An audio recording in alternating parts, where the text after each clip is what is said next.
Hello fellow Zelda fans, I'm Hyrule Monkey, and welcome to my channel for another video walkthrough tutorial. This time we're going to be grabbing the Hero of the Winds armor set in The Legend of Zelda Tears of the Kingdom. This set was first available in The Legend of Zelda Breath of the Wild as an amiibo add-on to the game.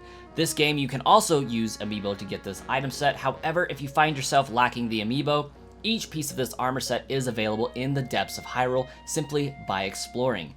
The Hero of the Winds cap is going to be located on the Tingle Island chain. We're going to drop down the Tingle Island chasm and navigate through some tunnels all the way to this check mark here. Of course, I have already gone ahead and cleared the way in the pathway. It makes it a little bit easier for video editing purposes, not having to spend as much time down here.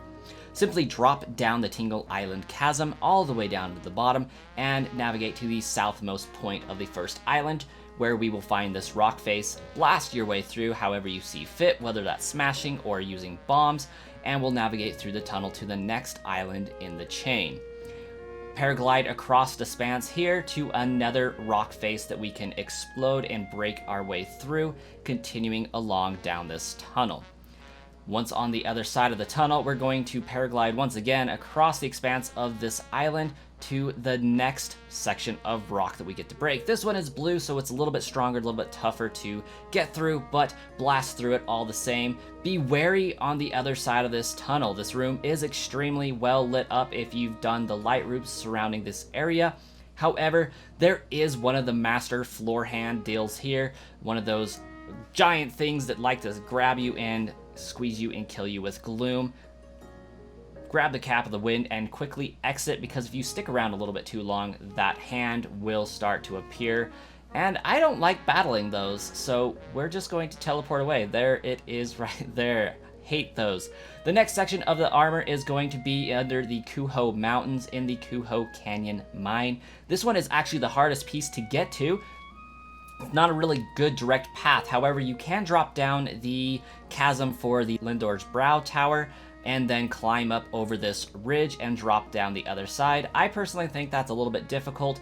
I would recommend, honestly, going down the Typhlo Ruins Chasm, jumping up here by the statue and walking across the ridge there. I found it to be a little bit easier. Definitely a longer pathway. However, if you're using the hover bike, it doesn't really matter. I did this long before the hover bike was a known thing, which makes traversing the depths super easily. So, play the game how you want, but this is the location for the Tunic of the Winds. Super easy to get, a little bit of a pain to get to, unless you use that hover bike, which I highly recommend doing. We'll grab the Tunic of the Wind, and we'll move on to the Trousers of the Wind in just a moment. For the Trousers of the Wind, we're going to be located around Sokka Point by Lurelin Village in the Crescia Pit Mine. This one we do have to do a little bit of surfing to get to, but drop down and navigate to the abandoned Lurelin Mine, and we'll go down the Sword Peninsula here to get to Crescia Pit Mine. I will be starting off in the water with my little hovercraft thing. There is a section along the way, one of those repositories, where you can grab some Zonai artifacts.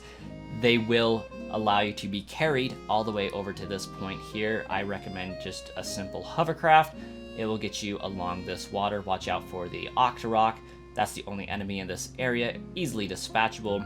Once on this landing, we can grab the Trousers of the Wind. I actually really enjoy this armor set. I loved the Wind Waker when I got to play through it on the GameCube and then again on the Wii U. Highly recommend this set. I enjoy it thoroughly, but that's it. That's how you find the Hero of the Winds set in The Legend of Zelda Tears of the Kingdom. If you like this video, slap that like button, give us a subscribe, and I'll catch you guys the next time I monkey around in Hyrule.